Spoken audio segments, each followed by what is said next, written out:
Hi, welcome to the screencast of our Academic Success Workshop called Saving Class Documents. My name is Dina Martin. I'm the campus librarian, and today I will be walking you through our workshop on saving class documents.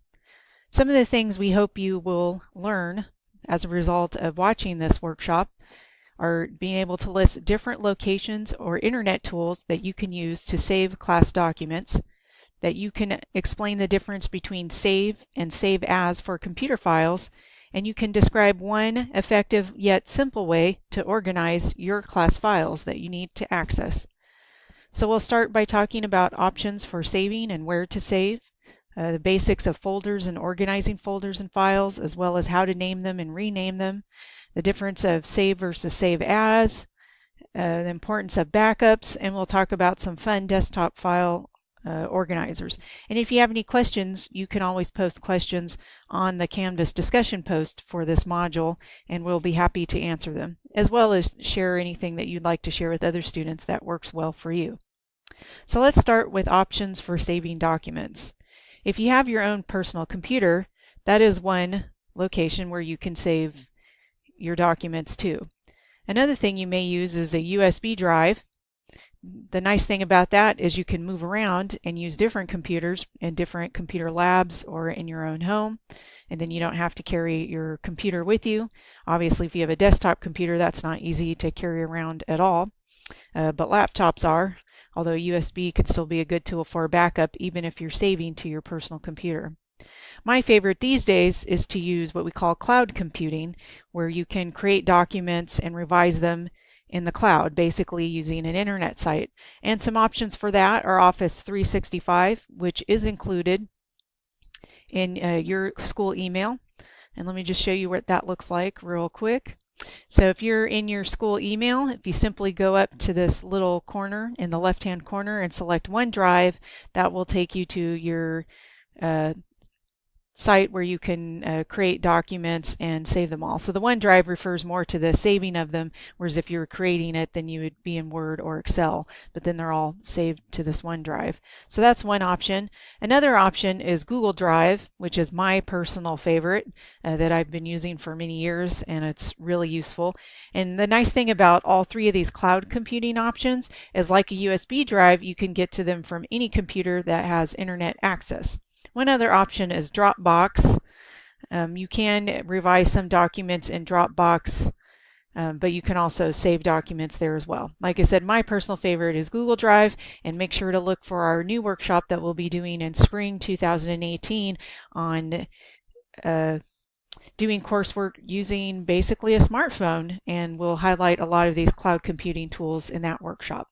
But the most important thing you should remember is save all your files to one location.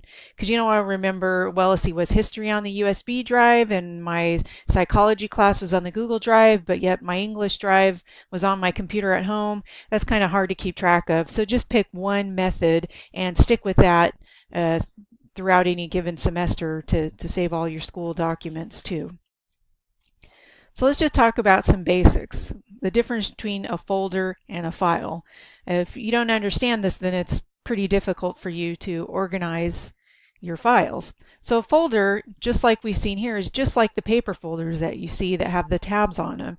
They're meant to organize several documents, whereas the file is usually one document that you're referring to, one essay that you typed up, or one PowerPoint that you created for a class presentation. So those are a file, but then you can put different kinds of files in a different folder. So say if you were taking a history class and you had to write an essay, you can also save into that same folder your PowerPoint file that you did for your PowerPoint presentation, or Google Slides, or whatever you may use.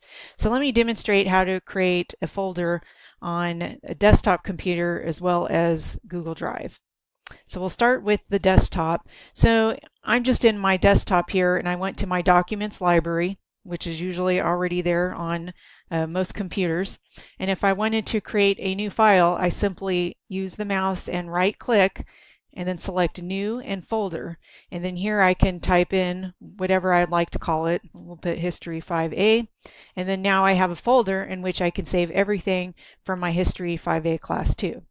I have not saved any files, so right now this folder is empty. I do have some other examples that are here as well.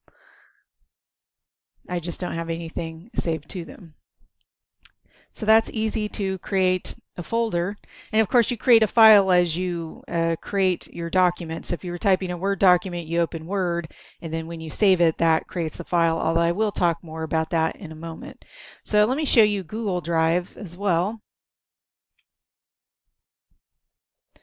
Google Drive works pretty much the same way. I can just simply select New and Folder, and then I can create a new folder in here.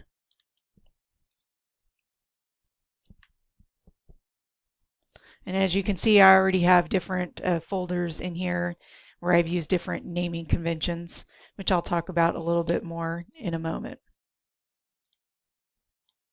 So that was easy to create a file. And as I create Google Docs, I can, if I have a folder selected and I hit New to create it, it will create it in that folder.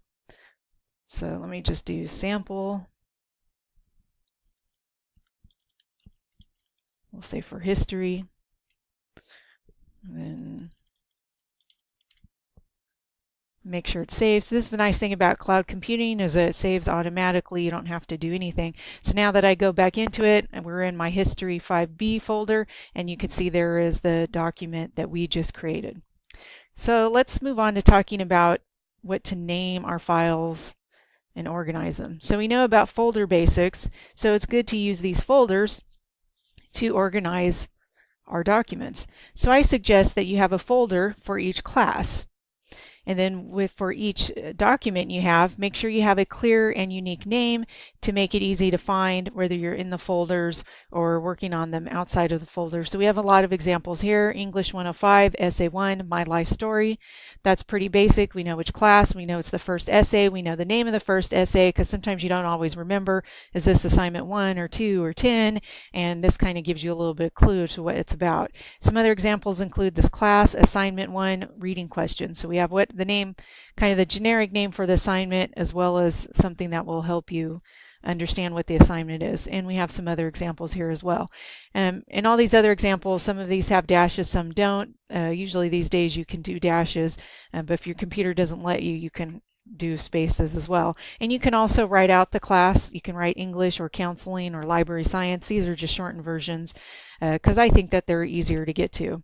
But this is your simple yet effective way to organize class documents. Have one folder for each class and make sure all your files have clear and unique names. There are other options too for organizing. So if you have another idea that works best for you, then you'll definitely want to do that. So we talked about creating documents, and if you're doing cloud computing, this doesn't really apply to that, but if you're still using a desktop or a laptop, the difference between save and save as is something you definitely need to know about. I have helped many students who have used save as every time to save their file, and then they end up with 5 different versions, and then they wonder what happened to their changes. So this is why this is important for you to know. So save as you only do once. And that's because you're telling the computer where you want to save the file to and what to name that file. And then you just hit save as needed to save your document. Now most programs do autosave now, but I always figure it doesn't hurt to save it occasionally if I'm using a desktop, although I don't do much of that these days. Like I said, I highly encourage you to give cloud computing a try, such as Google Docs or the Office 365. That save as, one other important feature of that is that not only does it tell you where to save it and what to name it, it also tells you what kind of file you want it to be. And usually it just defaults. So for example, if you create a Word document on a desktop computer, it'll usually default to this .doc. But occasionally teachers may ask for something more generic like a text file. And so during the save as, you can do that. So let me just bring up a document from my desktop, or we'll have to start one because I don't have one started yet.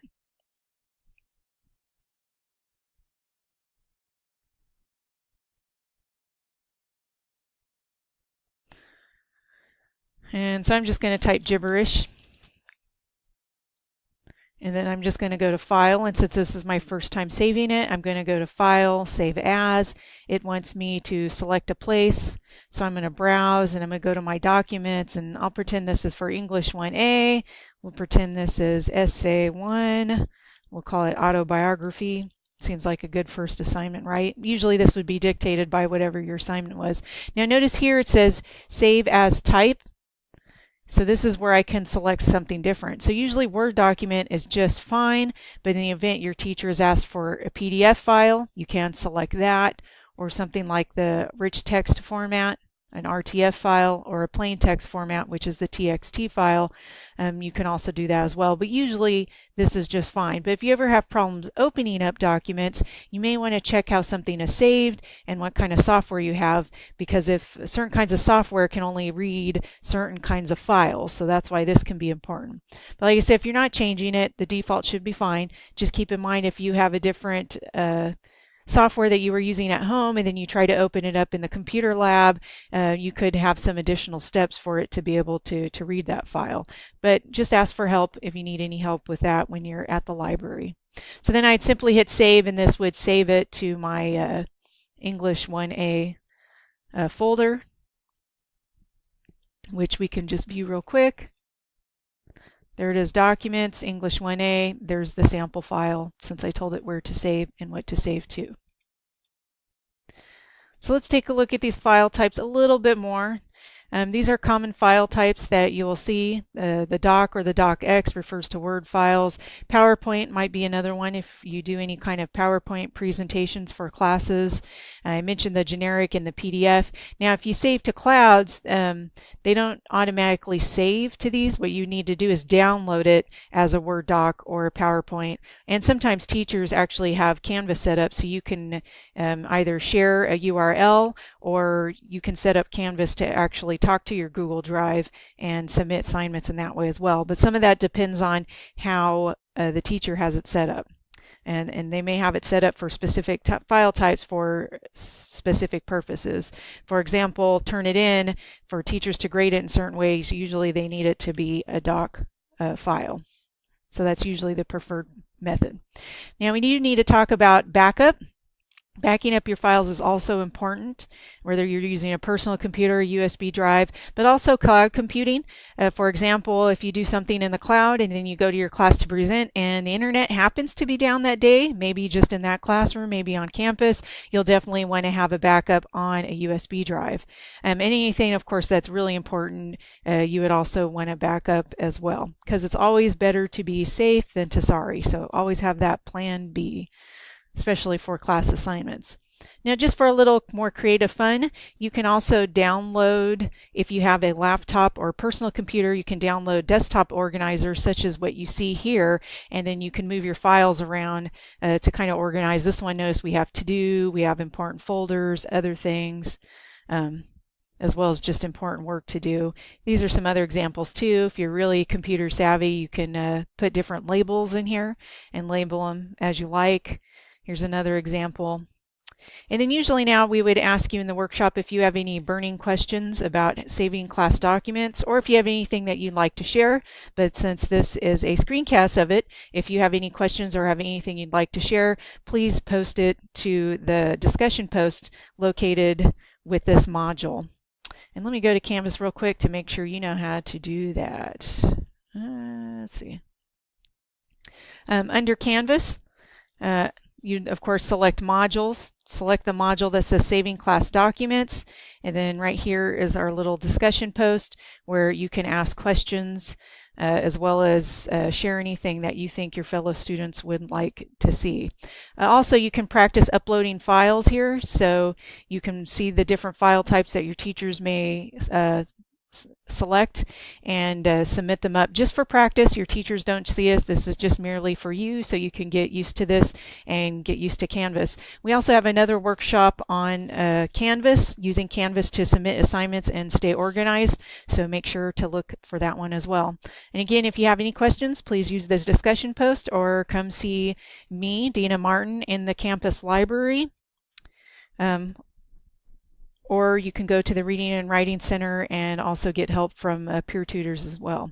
So hopefully at this point you have learned the different locations and internet tools. You understand the difference between save and save as, and you can describe one effective and simple way to organize class files. If any of these you're not